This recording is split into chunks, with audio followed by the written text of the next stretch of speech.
بسم اللہ الرحمن الرحیم۔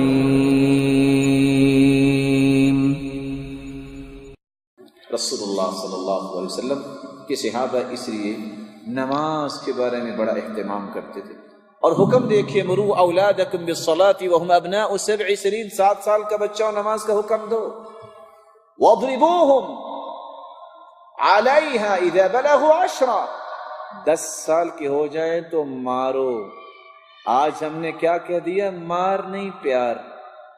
یہ کلمہ ویسے ہی غیر اخلاقی ہے، شریعت کی نہیں۔ اللہ کے رسول صلی اللہ علیہ وسلم نے نعوذ باللہ غلط فیصلہ کیا۔ اگر کوئی چائے کا برتن لے کے آئے، کپ ٹوٹ جائے تو 2 لگاتے ہیں، کیا وہ کپ جڑ جاتا ہے؟ جڑتا نہیں ہے۔ نماز نہ کو پڑھے، میں اگر ماروں گا تو کہیں بچے بدتمیز نہ ہو جائیں۔ صحابہ کو یہ سوچ نہیں آئی تھی؟ صحابہ کرام کو یہ پتہ نہیں تھا؟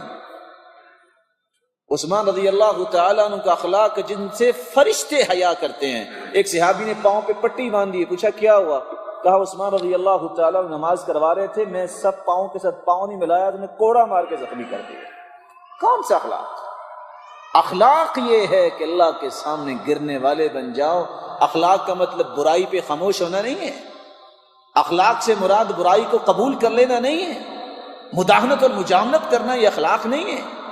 اخلاق یہ ہے جو امام احمد بن حنبل رحمۃ اللہ علیہ نے تعریف کرتے ہوئے کہا تھا، اخلاق یہ ہے اکل الحلال، حلال کھایا کرو، واجتناب المحارم، حرام سے بچ جاؤ، یہ اخلاق ہے، اور والتوسعۃ علی العیال، اپنے گھر والوں سے اچھا برتاؤ کرنا، یہ اخلاق ہے۔ رسول اللہ صلی اللہ علیہ وسلم کے صحابی جو بیان کر رہے ہیں کہ 10 سال کا اس کو مارو، کبھی کسی نے مارا آج تک بچے کو؟ نہیں جی، اسلام میں شدت نہیں ہے، تو اللہ کے رسول سے اب زیادہ سمجھدار ہے؟ اس مار پہ بھی اجر ہے۔ کیوں تم اپنی اولاد کو صدقہ جاریہ بنانا چاہتے ہو؟ اولاد کل کو دعا کرنے والی نہ ہو؟ انسان کی جب جان نکلے گی کیا بچے گا؟ اذا مات ابن آدم انقطع عمله الا من 3، من صدقة جاریہ او علم ينتفع به او ولد صالح يدعو له۔ جب انسان دنیا سے چلا جاتا ہے، یہ صدقہ جاریہ رہتا ہے، یا نیک بچہ جو والدین کے لیے دعا کرے، یا وہ علم رہتا ہے باقی جس کا نفع لیا جائے۔ اگر سوچا جائے تو تینوں باتوں کا خلاصہ علم ہے۔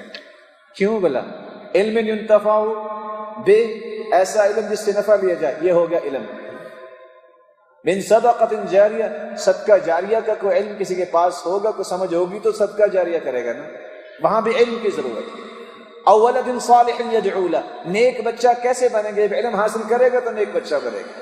علم وہ جس کو اللہ نے اتارا ہے، جب تک وہ نہیں، وہ علم آتا ہی اس وقت جب انسان کے اندر نماز کا شوق، جب اس کے اندر اللہ تعالیٰ کی عبادت کا شوق آتا ہے، تو پھر اللہ رب العزت اس کے اندر یہ روشنیاں پیدا کرتے ہیں۔